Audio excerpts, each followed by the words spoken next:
morning guys. Sa ngayon guys, pupunta kami ng bukid. Kaya mangawi kami na ron guys.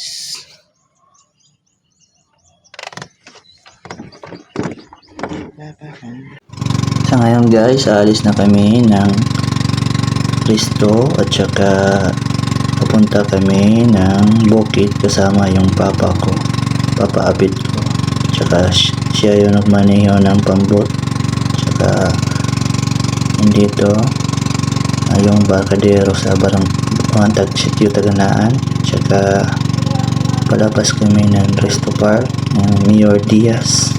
Tsaka guys, may mga tao din ng mga isda na kita namin. Paloob kami, palabas kami ng Resto Park.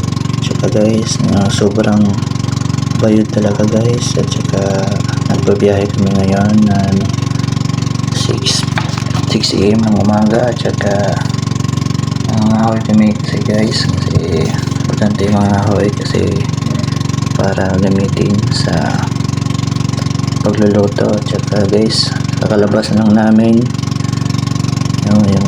yung umaga guys, dyan na kaya na bridge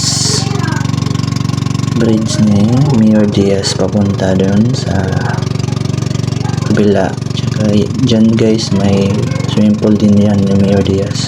Guys, palabas na kami ni Papa Abit. At saka malayo pa yung babiyahin namin. Tsaka sobrang bayod guys.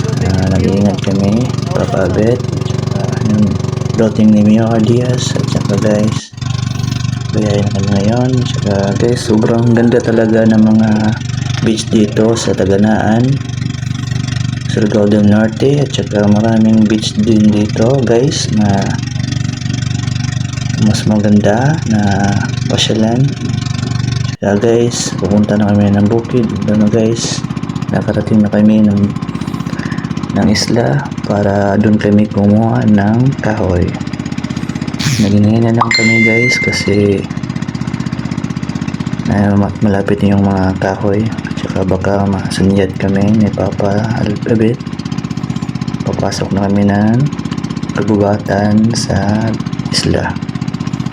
Ayan guys, may mga isda pa guys. At lumabas na kami guys, galing nangahoy sa taas ng bukid. At saka palabas na kami ni Papa Abit guys. Marami yung sobrang bigat yung dinala namin guys. 2 bis kami na pabalik-balik para makuha lang yung kahoy guys. Saka guys, labas na kami ng isda. Ngayon guys, nasa laot na kami guys, labas at pauwi na guys. Sobrang ganda talaga ng beach dito sa Surigao del Norte, Taganaan. Marami ding beach dito guys, sana makapunta kayo. Saka malapit din dun sa Tanjog Beach, yung dati na caretaker ako noon. Yung kababayaan guys na tapos na yes, na picture kami Papa.